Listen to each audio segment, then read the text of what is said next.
سورہ کہف کے بارے میں ایک تو حضرت ابو الدرداء رضی اللہ تعالی عنہ کی روایت ہے، وہ رسول اللہ صلی اللہ علیہ وسلم سے نقل فرماتے ہیں کہ جو شخص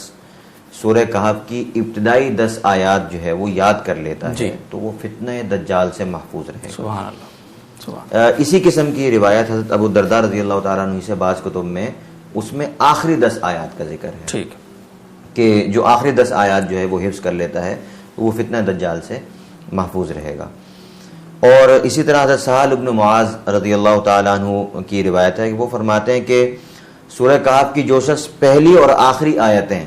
وہ اگر پڑھ لیتا ہے تو اللہ تعالیٰ اس کے قدم سے لے کر اس کے سر تک ایک نور قائم فرما دیتے ہیں، اس کو ایک نور حاصل ہوتا ہے۔ اور جو آدمی پوری سورت کی تلاوت کرتا ہے، پوری سورت پڑھتا ہے، تو اللہ تعالیٰ اس کے قدم سے لے کر آسمانوں تک اس کو ایک نور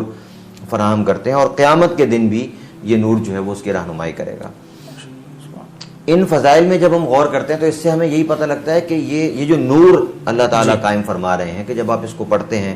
فتنہ دجال سے آپ محفوظ ہو جاتے ہیں، اللہ تعالیٰ آپ کے لیے نور، اصل میں یہ نور بھی وہی ہے جو آپ کو فتنوں سے محفوظ رکھتا ہے۔ یہ گویا کہ ایک دل کی ایک روشنی ہے، یہ جو یعنی گویا کہ ہم یہ سمجھ سکتے ہیں کہ قدم سے سر تک جو کہا گیا یا قدم سے آسمان تک جو کہا گیا کہ آپ کے لیے نور قائم ہو جاتا ہے، اس کا مطلب یہی ہے کہ آپ کے دل میں ایک ایمانی نور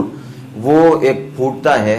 اور جس کی روشنی میں آپ کو صحیح راستہ وہ دکھنے لگتا ہے، فتنوں کی پہچان ہونے لگتی ہے، فتنوں سے رکنے کا آپ کے اندر ایک حوصلہ پیدا ہوتا ہے کہ وہ اللہ تعالیٰ کا نور جو آپ کے دل میں آیا، اللہ تعالیٰ نے خصوصی طور پر آپ کو جو اس سے ایک